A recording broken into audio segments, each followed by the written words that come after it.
4 अफराद भी थे, 2 इनमें भाई थे, एक इनका कज़न था और एक इनका चचा था। जान बहक हो गए थे। इसमें ये पाकिस्तान में जहाँ भी कनकनी हो रही है वो किसी भी हवाले से हों, उनमें सबसे ज़्यादा जो लेबर हैं वो शांगला डिस्ट्रिक्ट से चले जाते हैं।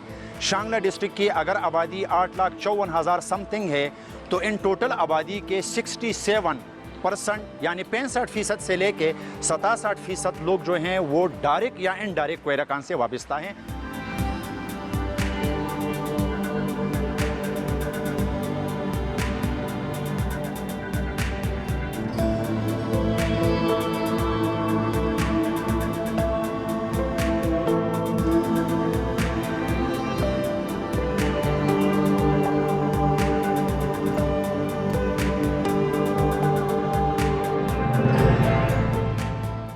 बहत्तर हज़ार के करीब हमारे शांगला में इस टाइम पर डिसेबल मौजूद हैं, जो कि हमने पहले सर्वे किया था। अगर हम दोबारा चले जाए तो ये 80,000 तक चले जाएंगे। किसी की आंख नहीं है तो किसी की कान ही नहीं है, किसी के हाथ नहीं है तो किसी का स्पाइनल कार्ड ही नहीं है। ये बेचारे जिस हालात में वहाँ पड़े हुए हैं।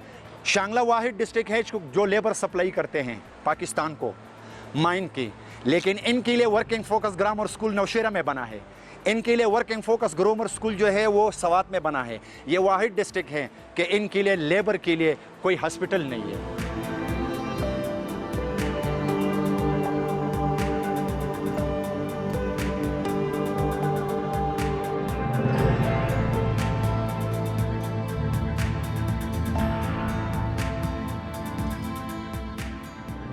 ये सर मेरा भाई है तो छोटा, उसका उम्र जो है तकरीबन 19 साल था।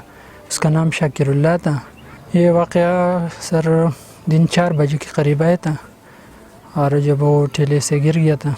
सर ये तो ज़्यादा है, हम तो 2-3 भाई है और 3 अकेले के काम में था। ये 2 जो मर गया, मैं 2 रह गया बाकी। वजह सर वो तो थोड़े पैसे मिलते ज़्यादा, 60,000 70,000 इस पर तो गुजारा चलते हैं ना। इधर तो हमारे इलाके में न कोई काम है, न कोई रोज़गार है, न कोई मेरा जितना बड़ा तालीम है जो कोई जॉब आप कर सके, तो इसलिए आप गुर्बत है।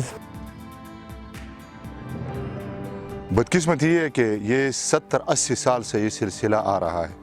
जो लोग इस मुख्तलिफ मुल्क में मुख्तलिफ हिस्सों में जो मौत के शिकार हो रहे, जो माजूर हो रहे, ये बहुत ज़्यादा तादाद है इनका, कम उम्र लड़कों का। और ख़ास तौर पर इन दिनों में जो स्कूलों के यहाँ पर छुट्टियाँ हो जाती है तो फिर ये बच्चे जो है ये गुर्बत की वजह से, बेरोज़गारी की वजह से छुट्टियों में ये फिर माइनिंग के काम में चले जाते हैं, क्योंकि वहाँ पर न कोई ट्रेनिंग दिया जाता है उनको प्रॉपर, न उनको कोई और तजुर्बा दिया जाता है।